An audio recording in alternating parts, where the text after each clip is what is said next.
Alasan kenapa Indonesia nggak pernah maju itu karena masyarakatnya memang memilih untuk goblok. Indonesia itu di buku itu dikatakan bahwa dia lebih cenderung milih berdoa gitu dan mengharapkan kekuatan tidak pasti. Untuk lu yang 2025 masih percaya santet, gua harap santet gua. Yo guys, kembali lagi di TWG, tontonan waktu gabut. Mengundang seorang tamu, ya kan? Tamu yang sangat spesial, jauh-jauh dari luar pulau, kita terbangin langsung ke Cibubur, ini ya. Naik pesawat, bayar pakai AdSense. Udah ada aja. Iya, udah ada ya? Belum. Dia jauh-jauh dari Sumbawa, ya kan, menimba ilmu di sana. Dan kita datangkan di sini untuk sharing ya. Semangat gue nih. Oke, boleh dong sedikit spill atau sharing gitu perkenalan biar penonton kita tahu dulu nih. Iya. Narasumber yang bakalan sharing ilmunya itu siapa? Betul, boleh. Oke, kenalin dulu teman-teman, nama gue Agil. Halo Agil. Itu kan mereka juga. Terus udah kayak ngisi materi ini. Iya. Jadi sebelumnya perkenalkan gue mahasiswa Teknik Energi, Sistem Energi dari Universitas Teknologi Sumbawa. Gue udah semester 6 sekarang dan lagi lanjut magang sebenarnya untuk di semester 6 ini. Di sedikit bercerita terkait profil gue sedikit ya. Jadi sebenarnya gue itu sohib sama Lur-lur ini udah lama ya lur-lur ini. Udah sekitar 7 tahun dan 9 tahunan ya sama saat ini udah 9 tahunan. Jadi mereka mau minta gua tuh untuk sharing pengalaman terkait apa aja sih dunia seperti di sana kayak gitu. Ngomongin soal apa tadi jurusan lo ya? Iya, betul. Jurusan lo tadi apa? Teknik Energi. Nah, Teknik Energi itu garis besarnya itu apa sih, Gil? Nah, jadi untuk teknik energi sendiri itu sebenarnya garis besarnya adalah pembangkitan listrik melalui energi terbarukan seperti itu. Mungkin yang teman-teman tahu ya, kayaknya udah sering lihat juga itu solar PV panel atau panel surya ya. Terus ada PLTB, PLTP. Jadi PLTB itu pakai tenaga angin dan PLTP itu panas bumi. Jadi sebenarnya masih banyak lagi untuk diulik sebenarnya lebih detailnya ya. Jadi pokoknya apa sih namanya, mempelajari bagaimana sebuah energi ya kan yang ada di tatanan surya ini. Betul, tatanan surya. Udah kayak ruang tangga ya. Tatanan surya diubah jadi tenaga listrik. Betul, ya kan? Betul. Di samping kuliah lo ya kan, di samping lo berkegiatan belajar di jurusan, nah lo di luar matkul atau di luar jurusan itu lo berkegiatan apa aja sih, Gil? Oh iya, nah selain gue juga kuliah seperti biasa ya, gue juga ada organisasi yang pertama mungkin himpunan ya. Gue udah sekitar 2 tahun dari 2023 sampai 2025 jadi ketua himpunan. Ketua himpunan? Ketua himpunan. 2 periode. Tapi kayak tetangga nih. Tapi seenggaknya 2 periode itu tidak merusak ya. Tidak merusak lah ya, kayak yang itu maksudnya mungkin ada lah yang di ini kayaknya jauh ya. Nah terus jadi selain itu gue juga ikut mentoring sana. Jadi gue pernah jadi mentor, yang mana mentor ini kita tuh di UTS ada namanya mentoring setiap hari Jumat. Dia kayak ngisi tausiah gitu, Jo. Ngisi tausiah seperti mengisi tausiah. Iya, seperti tausiah tapi dengan kelompok likonya masing-masing, kayak liko lah, kayak ngaji biasa lah. Dan tiap minggu itu wajib untuk semua mahasiswa dari jam 7 sampai jam 9 kayak gitu.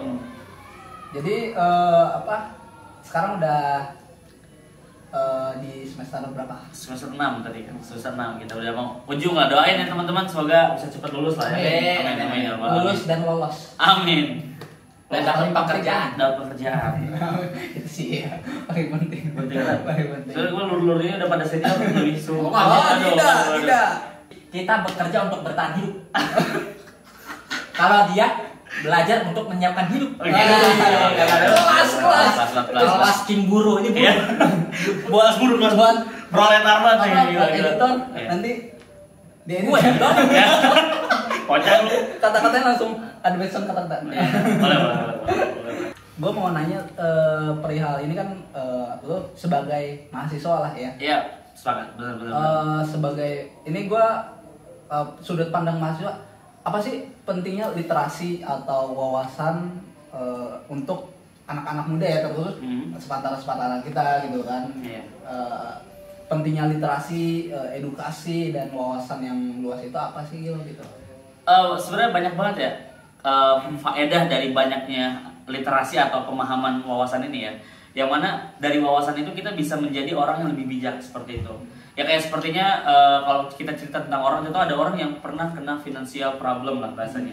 Terus ketika dia pinjol atau segala macam itu kan dia bakal punya pengalaman tuh. Pengalaman itu kan termasuk dalam wawasan gitu.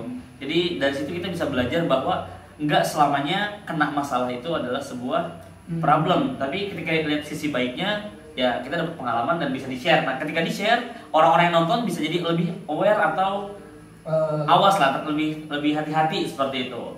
Jadi di samping memang mungkin itu dampaknya buruk bagi kita setidaknya ada dampak baik untuk dibagikan ke orang lain.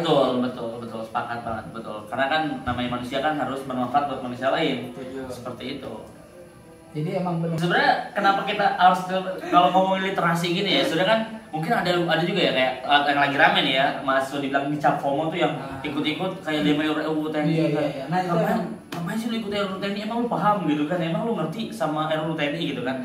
Sebenarnya untuk ikut itu nggak harus paham dulu menurut gua. Kalau dari gua pribadi di pandangan gua, karena bagi gua dengan kita turun ke jalan dan menyuarakan suara rakyat ya terutama, kita itu udah menjadi memilih peran kita mau di bagian mana gitu. Dari situ kita bisa mengerti nih.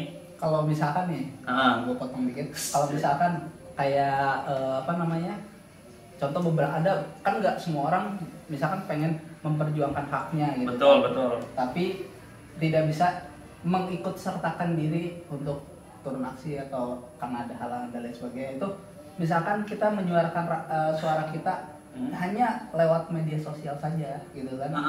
Itu termasuk ini gak sih Gil penting gak sih, maksudnya berguna gak sih? Sangat berguna. Sekarang gini Mas, orang kita lihat aja sekarang secara fakta ya, orang lebih sering buka HP, banyak yang dia buka HP. Yeah. Jadi artinya media sosial ini tuh masif banget gerakannya, atau bisa dibilang sangat gencar lah buat dilakukan. Jadi yang mana media sosial ini kan kita sering buka nih, cek reels, jangan kan pas story teman lah ya, story teman biasanya kan teman gue ngepost ini nih gitu, pasti dia pengen tahu dong. Nah walaupun memang kita nggak bisa karena kita kan kelas buruh lah ya, kita kelas buruh kan. Bukan kita. Ya kita kan kelas buruh gitu kan, jadi pasti yang mana kita nggak bisa turun langsung ke jalan kayak gitu karena kita punya tuntutan kerjaan dan segala macamnya. Makanya langkah terbaik yang bisa kita lakukan ya tadi, jangan ngepost bahwa kita menolak itu walaupun memang secara fakta sudah disahkan seperti itu ya. Maksudnya sedikit pergerakan kita itu pasti berarti, sangat berarti, benar-benar berarti. Karena sudah banyak ya orang-orang yang menyuarakan suara rakyat dan menghilang seperti itu. Jadi jangan sampai orang yang sudah hilang itu malah kecewa karena pergerakan itu tidak berjalan lagi seperti itu. Jadi emang benar-benar apinya itu harus benar-benar dinyalakan terus. Api estafet pergerakan rakyat. Perlawanan. Jadi kalau yang gua tangkap tadi, menurut lo buat anak-anak muda, apalagi lo ya, misalkan yang udah emang misalkan di kampus itu lo kan cutting nih, kan? Yeah, betul. Buat generasi selanjutnya untuk mahasiswa baru atau anak-anak muda yang mau ke jenjang berikutnya. Nah, itu tuh kurang lah bahasanya dari seharusnya pelajar menjadi mahasiswa itu kan itu masih adaptasi. Nah, pesannya atau apanya gitu tentang awareness tentang bahasanya apa sih, perpolitikan ya? Iya, perpolitikan. Maksudnya pentingnya suara kita untuk, apalagi ini kita menyuarakan untuk pastinya untuk rakyat ya, untuk kepentingan bersama lah. Itu apa gitu. Pesan gua nih. Oke. Yang pertama untuk anak muda ya terutama ya. Sebenarnya pesan itu ditujukan untuk semua yang menonton sebenarnya. Karena jangan cuma anak muda, jangan cuma orang tua ataupun anak kecil yang nonton, tapi kita semua tuh punya tanggung jawab yang sama, yaitu menjadi generasi penerus seperti itu. Karena kita kan sudah menjadi dilahirkan di bumi pertiwi ini, yang mana tugas kita juga adalah menjaga apa yang sudah orang-orang dahulu perjuangkan. Yang pertama mungkin kemerdekaan dan segala macamnya kan. Jangan jadi nggak merdeka dong gara-gara ada gitu. Belum disebut. belum. Kamu udah apa? Belum sebut-sebut. Iya, udah tinggi itu. Jadi ya itulah yang pertama, kita harus benar-benar baca sih, sebenarnya banyak baca ya, yang penting itu. Karena dengan membaca kita menjadi dapat wawasan, dan wawasan itu kan membuka pikiran kita. Jadi dari buku yang gue baca nih ya, dari buku Manduk yang gue baca, walaupun emang gue baca masih di bab pertama, bab awal gitu, tapi ada catatan Malaka yang benar-benar ngena banget di gue. Alasan kenapa Indonesia nggak pernah maju itu karena masyarakatnya memang memilih untuk goblok. Kenapa memilih goblok? Dalam artian goblok ini adalah dia percaya sama hal mistis. Jadi gini, dia lebih milih untuk berdoa daripada tetap berdoa nih tanpa ada ikhtiar seperti itu. Yang mana ketika mereka bersatu untuk menyuarakan hak mereka atau mereka menuntut kepada penguasa waktu itu, yaitu kolonial, zaman kolonial, sebenarnya bisa-bisa aja meraih kemerdekaan seperti itu. Akan tetapi rakyat Indonesia itu di buku itu dikatakan bahwa dia lebih cenderung milih berdoa gitu dan mengharapkan kekuatan tidak pasti. Hal goib lah ya jadi bahasanya ya. Makanya untuk lu yang 2025 masih percaya santet, gua harap santet gua. Santet ya, dapat santet. Dapat apa? Jadi intinya itu selagi emang lu bisa bergerak ya udah gerak aja. Gerak dulu. Maksudnya setelah gerak baru berdoa. Jangan cuma doa doang ya. Betul, karena kan emang sebenarnya kan kita harus ada ikhtiar dan doa. Tawakal dan ikhtiar itu bekerja sama seperti itu. Walaupun memang secara fakta lapangan mungkin teman-teman yang bekerja sudah tahu ya makna dari tawakal dan ikhtiar itu seperti apa ya. Lebih detailnya mereka lebih sungguh daripada saya karena saya kan cuma ikhtiarnya cuma ayah transfer ya, kayak gitu lah. Bukan untuk ditiru, Iya, sekarang mungkin doakan saya teman-teman untuk Indonesia yang lebih maju, makmur dan adil sentosa. Amin. Wah, amin. Pembahasan kita kali ini sangat panas. Gua keringatan juga nih. Takut gua. Dan mungkin ya sangat berisi gitu. Betul. Ya kan. Nah, oke, mungkin cukup segitu aja. Oh, boleh Mas. Ya kan? Oke, Gil, thank you banget ya. Thank you Mas. banget. Gue juga ini sohib gue nih, gue ngerasa kenapa harus menyuarakan hal ini, yang mana ini kan kepentingan buat kita juga, buat sohib gue. Ya sebenarnya tanda kurung nggak tahu ya kenapa kita menyuarakan, coba lu bayangin aja lagi ke MRT, lagi naik KRL lah ya.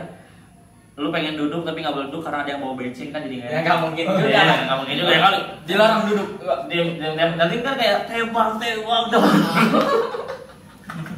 Enak juga dong, nggak mungkin dong. Oke. Sebenarnya ini ngalor ngidul aja kan, ngalor ngidul aja kan.